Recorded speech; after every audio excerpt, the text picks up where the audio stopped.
Breaking news Tollywood hero Raj Tarun relationship కేసులో ట్విస్ట్లు కనిపిస్తున్నాయి. ఒకరిపై ఒకరు ఫిర్యాదు చేసుకుంటున్నారు. లావణ్య, మాల్వి, రాజ్ తరుణ్లు. చివరికి ఈ కేసు ఎటువైపు వెళ్తుంది, ఎవరు నిజం చెప్తున్నారు అనే దానిపై పోలీసులు విచారిస్తున్నారు.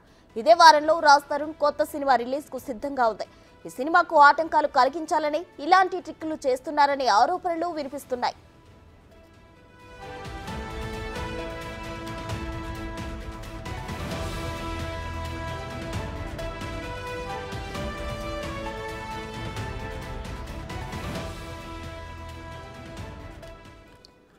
టాలీవుడ్ రాజ్ తరుణ్ తనను మోసం చేశాడని ఆరోపణలు చేస్తున్న లావణ్య మరోసారి మీడియాతో మాట్లాడింది.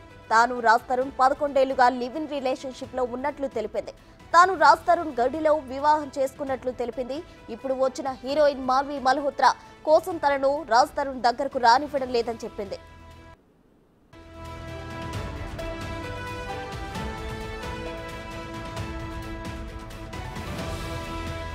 అంతకుముందే రాజ్ తరుణ్ లావణ్యపై పలు ఆరోపణలు చేశాడు. డబ్బుల కోసమే లావణ్య ఇదంతా చేస్తుందని రాజ్ చెప్తున్నాడు. రాజ్ తరుణ్ సినిమా రిలీజ్ కు రెడీగా ఉంది. ఆ సినిమా నుంచి ఎంతో కొంత లాభం చేసుకోవాలని లావణ్య చూస్తోందని రాజ్ తరుణ్ తరపున వారు కొందరు చెప్తున్నారు. ఆమె పక్కా కమర్షియల్ అంటూ ఆరోపిస్తున్నారు. వీరి ఆరోపణలపై పోలీసులు తేల్చాల్సి ఉంది. ఎవరి ఆరోపణలు నిజమో మరికొన్ని రోజుల్లో తేలే అవకాశం ఉందని కొందరు భావిస్తున్నారు.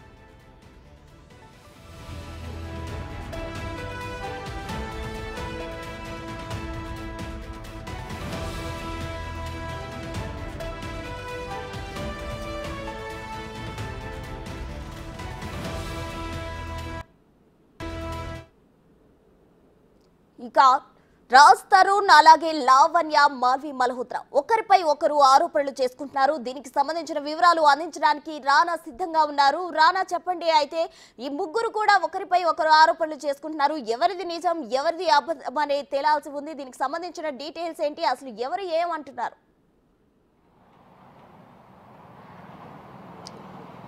లావణ్య వచ్చి రాజ్ తరుణ్ పైన ఆరోపణలు చేసింది. తర్వాత మాల్వి మల్హోత్రా పైన ఆరోపణలు చేసింది. తర్వాత సీన్లోకి వచ్చినప్పటి రాజ్ తరుణ్ లావణ్య తనను బెదిరిస్తుంది అనేది కూడా తను చేసినటువంటి వ్యాఖ్యలు. తర్వాత ఒక్కరోజు ముందు ఆగిన తర్వాత ఒక్కసారిగా ఫ్రేమ్లోకి మాల్వి మల్హోత్రా వచ్చింది. మాల్వి మల్హోత్రా తన సినిమాకి సంబంధించినటువంటి ప్రమోషన్లో భాగంగా హైదరాబాద్కు వచ్చినప్పుడు ప్రొడ్యూసర్తో పాటు ఈ యొక్క లావణ్య చేసినటువంటి అంశాలపైన కానీ ఆరోపణలపైన కానీ స్పందించాలంటూ కూడా సిపి ఆఫీస్లో అక్కడ ఉన్నటువంటి ఉమెన్ సేఫ్టీ వింగ్లో ఆమె కంప్లైంట్ ఇచ్చినటువంటి నేపథ్యం. ఆ కంప్లైంట్ ఇచ్చిన తర్వాత కొన్ని కీలకమైనటువంటి అంశాలను ప్రస్తావించింది. అసలు లావణ్యకి మా బ్రదర్ కానీ నాకు సంబంధించి మా నాన్నకి సంబంధించి ఈ కాంటాక్ట్ నెంబర్ ఎట్లా దొరికాయి, వాళ్ళకి సంబంధించినటువంటి చాటింగ్లు ఎట్లా దొరికాయి అనేది కూడా ఆమె క్వశ్చన్ చేస్తుంది. ఖచ్చితంగా సైబర్ క్రైమ్ వాళ్ళు దీనిపైన దృష్టి పెట్టాలి. నాకు రాజ్ తరుణ్కి ఎటువంటి సంబంధం లేదు. అతను జస్ట్ మాత్రం నాకు కో యాక్టర్గానే పరిచయం. అతను సినిమా షూటింగ్లో ఉన్నప్పుడు మాత్రం 1-2 సార్లు మాట్లాడిన తప్ప గతంలో ఎప్పుడు కూడా నేను మాట్లాడలేదని కూడా కౌంటర్ ఇచ్చినటువంటి నేపథ్యం కనపడుతుంది. సో నిన్న మాల్వి మల్హోత్రా రాజ్ తరుణ్ చేసినటువంటి ఈ యొక్క కామెంట్స్ ఏవైతే ఉన్నాయో లావణ్య పైన, లావణ్య వాటిని చాలా గట్టిగానే తిప్పికొట్టినటువంటి పరిస్థితి ఏర్పడుతుంది. నిన్న ఆమె ప్రెస్ మీట్ పెట్టినప్పుడు చాలా క్లియర్గా, అంటే డేట్లతో పాటు వాళ్ళు ఎక్కడెక్కడ కలుసుకున్నారు, ఏ హోటల్లో ఉన్నారు, ఎంతసేపు ఉన్నారు, ఎప్పుడు చెక్ ఇన్ అయ్యారు, ఎప్పుడు చెక్అవుట్ అయ్యారు అనే అంశాలతో ప్రతి ఒక్కటి కూడా ఆమె పూస కూర్చున్నట్టు కూడా చెప్పేటువంటి పరిస్థితి ఏర్పడుతుంది. దాదాపు 11 సంవత్సరాల పాటు నాతో రిలేషన్షిప్ ఉన్నటువంటి ఎవరైతే రాజ్ తరుణ్ ఒక్కసారిగా నన్ను ఏదో ఒక కేసులో ఇరికిచ్చేసి నన్ను తప్పించుకోవడానికి అనేక ప్రయత్నాలు చేస్తున్నాడు. మాల్వి మల్హోత్రాని పెళ్లి చేసుకోవడానికి నేను అడ్డుగా ఉన్నాను కాబట్టి ఆ అడ్డు తొలగించుకోవడానికి ఈ కార్యక్రమాలంతా కూడా రాజ్ తరుణ్ చేస్తున్నట్టు కూడా ఆమె సంచలనటువంటి ఆరోపణలు చేస్తుంది. ఎందుకంటే ఒకవేళ నాతో రిలేషన్షిప్ లేకపోతే 11 ఏళ్ళ నుంచి తన సంబంధించిన ఫ్లాట్లో నన్ను ఎందుకు పెట్టుకుంటాడు, మొన్నటి వరకు నాతో ఎందుకో కలిసి ఉంటాడు, ఆల్రెడీ నాతో సహజీవనం చేస్తున్నాడు, పైగా నన్ను ఒక గుళ్ళ పెళ్లి చేసుకుని కూడా ఇప్పుడు అబద్ధాలు ఆడుతున్నాడంటూ కూడా తను కామెంట్ చేసినటువంటి నేపథ్యం కనపడుతుంది. మరోవైపు మాల్వి మల్హోత్రా మాత్రం అసలు రాజ్ తరుణ్ విషయంలో లావణ్య అసలు నాకు ఎవరో కూడా తెలియదు, కావాలనే మాకు ఫోన్ చేసి బెదిరిస్తుంది, అసలు రాజ్ తరుణ్కి నాకు ఎఫ్ఐఆర్ ఉంటే కదా ఆ అమ్మాయి క్వశ్చన్ చేయాల్సింది, కానీ ఏమీ లేనప్పుడు ఎందుకు క్వశ్చన్ చేస్తుంది, అందుకే నా పరువు ప్రతిష్టకు ఏదైతే భంగం కలుగుతుంది కాబట్టి దాని తగ్గట్టుగానే మేము పోలీసు కేసు పెడుతున్నామంటూ కూడా ఆమె చెప్తున్నటువంటి నేపథ్యం అయితే కనపడుతుంది. సో రాజ్ తరుణ్ మాత్రం లావణ్య నన్ను బెదిరిస్తుంది, నా ఫ్లాట్లో ఉంటుంది, డ్రగ్ అడిక్ట్ అయిపోయింది, ఆమె మస్తాన్ సాయితో రిలేషన్షిప్లో ఉంది, అనేక కేసుల్లో కూడా ఆమె ఇరక్కపోయింది. సో ఆ గండం నుంచి నేను ఎట్లా బయటపడాలని ఎన్ని రోజులు ఆలోచిస్తున్నాను. కానీ ఆ అమ్మాయి మాత్రం ఇప్పుడు నన్ను బెదిరిస్తుంది. ఆ అమ్మాయికి నాకు ఎటువంటి ఇప్పుడు సంబంధం లేదు. ఒకప్పట్లో నాకు రిలేషన్షిప్ ఉంది, కానీ ఇప్పుడు రిలేషన్షిప్ లేదు. తన లైఫ్ తను లీడ్ చేస్తుంది, నా లైఫ్ నేను లీడ్ చేస్తున్నాను, అంతేగాని నాకు ఎవరితో ఎఫ్ఐఆర్ లేదు కూడా తను చెప్తుంది. కానీ నిన్న ఒక అడిగేసి లావణ్య ఏకంగా గతంలో లవర్ సినిమాలో పనిచేసేటువంటి ఒక హీరోయిన్ పేరు రిద్ది పేరు కూడా తెరపైకి తీసుకొచ్చింది. తర్వాత బిగ్ బాస్ బ్యూటీ అయినటువంటి హరియానా పేరు కూడా తెరపైకి తీసుకొచ్చి వాళ్ళతో కూడా రాజ్ తరుణ్ చాలా సన్నిహితంగా మెలిగాడు, వారితో కూడా రిలేషన్షిప్ మెయింటైన్ చేశాడంటూ కూడా తను చెప్పినటువంటి పరిస్థితి ఏర్పడుతుంది. సో దాంతోపాటు నాకు ఎక్కడా కూడా ఏ అడిక్టివ్ లేదు. నేను అన్నీ కూడా రాజ్ తరుణ్ కోసమే పనిచేశాను. రాజ్ తరుణే కావాలని నా పైన నా క్యారెక్టరైజేషన్ చేస్తున్నాడు, పైగా నా పైన అబద్ధాలు చెప్తున్నాడు, నన్ను ఒక పెద్ద డ్రగ్ పెడ్లర్గా గాను లేకపోతే వేరేలాగా చేస్తున్నాడు అంటూ కూడా ఆమె ఆరోపణలు చేస్తున్నట్టు నేపథ్యం. మరి కాసేపట్లో దాదాపు 12 గంటలు ప్రాంతంలో లావణ్య మరొకసారి ఇప్పుడు నాసిక్ పోలీస్ స్టేషన్కి రాబోతుంది.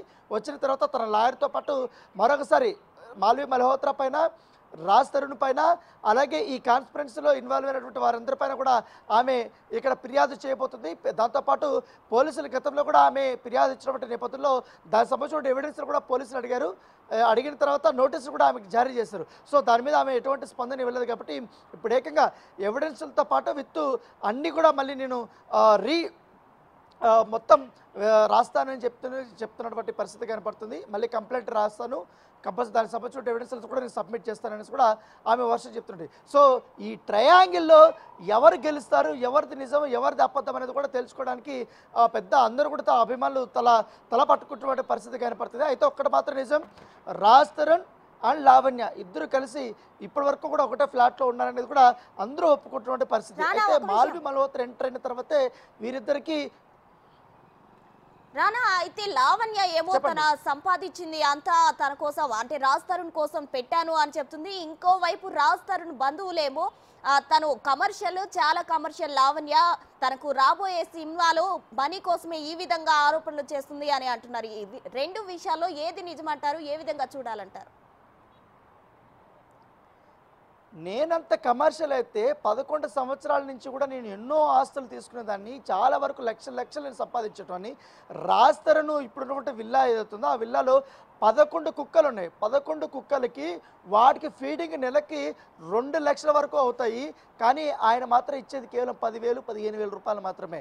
సో ఎట్లా 2 లక్షలు ఎక్కడ 15,000 రూపాయలు అవి కూడా ఇస్తూ ఆ మెయింటెనెన్స్ కూడా ఏదో నాకేదో సంపాదించి పెట్టేసానని చెప్తూ ఇట్లా అబద్ధాలు చెప్తున్నట్టు కూడా తను చెప్తున్నట్టు వర్షను. సో నేను మనీ మైండెడ్ కాదు, నేనే తన కెరీర్ బాగలేనప్పుడు, తన కెరీర్ ఇంకా పుంజుకోనప్పుడు, స్టార్టింగ్లో వెబ్ సిరీస్లు చేసేటప్పుడు సమయంలో, యూట్యూబ్లో వెబ్ సిరీస్లు చేసిన సమయంలో నేను ఆదుకున్నాను. ఆర్థికంగా గంటతో అన్ని రకాలుగా కూడా అతన్ని ఆదుకున్నాను. అతనికి ఇల్లు లేకపోయినా నా ఫ్రెండ్ ఇంట్లో కూడా ఉంచి తన పైకి వచ్చే విధంగా కూడా నేను చర్యలు తీసుకున్నాను. అప్పటి నుంచి కూడా మేమిద్దరం పెళ్లి చేసుకున్నాము, కలిసే ఉంటున్నాము. కాకపోతే ఎప్పుడైతే మూడో అమ్మాయి ఇన్వాల్వ్ అయిందో అప్పుడే మా మధ్య ఈ యొక్క పొరపచ్చాలు వచ్చాయి. కానీ మిగతా ఎటువంటి పొరపచ్చాలు లేవట్టు కూడా తను చెప్తున్న వర్షం. ఈ విషయం మేమిద్దరం లివింగ్ రిలేషన్షిప్లో ఉన్నప్పుడు ప్రముఖ నటుడైనటువంటి రాజా రవీంద్రకి తెలుసు, రాజ్ తరుణ్కి సంబంధించినటువంటి వారి కుటుంబ సభ్యులకి తెలుసు, సినిమా ఇండస్ట్రీలో దర్శక నిర్మాతలు ఎవరైతే రాజ్ తరుణ్తో పనిచేస్తారో వాళ్ళకి కూడా అందరికీ తెలుసు. సో అయినప్పటికీ కూడా వాళ్ళందరూ ఒక కామ్గా ఉన్నారు. కాబట్టి ఖచ్చితంగా రాజ్ తరుణ్ నా పీడ అడిగించుకోవడానికి, నన్ను అడ్డు తగ్గించుకోవడానికి ఏమైనా చేయగలుగుతాడు. ఇప్పుడు నాకు ఉన్నటువంటి ప్రాణభయం ఉంది. మాల్వి మల్హోత్రా ఫ్యామిలీ నుంచి, రాజ్ తరుణ్ నుంచి కూడా నాకు చాలా ప్రాణభయం ఉంది. పైగా ఇప్పటికి కూడా నేను అన్ని రకాలుగా కూడా నేను అతనితో ఉన్నా కాబట్టి శారీరకంగా నన్ను వాడుకున్నాడు, డబ్బుల పరంగా నన్ను వాడుకున్నాడు. ఇప్పుడు తను పెద్ద పొజిషన్లోకి వెళ్ళిపోయి నన్ను ఇప్పుడు రోడ్డు మీద కుదిరేస్తానంటే నేను ఎట్లా ఒప్పుకుంటాను? అతను నా భర్త, కంపల్సరీ అతను నాకు కావాలి, అతనితో నేను జీవనం సాగించాలనుకుంటాను. రాజ్ తరుణ్ లేకపోతే నేను బతకలేను. ఆ లైఫే నేను ఊహించుకోలేకపోతున్నాను. మాల్వి మల్హోత్రా మధ్యలో వచ్చింది, మధ్యలో వెళ్ళిపోతుంది. ఒక 1.5 ఇయర్లోనే ఆమెకి ఎంత బాధపడితే రాజ్ తరుణ్ గురించి, నేను 11 సంవత్సరాల రిలేషన్షిప్లో ఉన్నప్పుడు నేనెంత బాధపడాలి, నేను కూడా అమ్మాయిని కాబట్టి నా బాధను కూడా మీరు అర్థం చేసుకోవాలంటూ కూడా లావణ్య చెప్తున్నటువంటి పరిస్థితి కనపడుతుంది. Right, thank you Rana.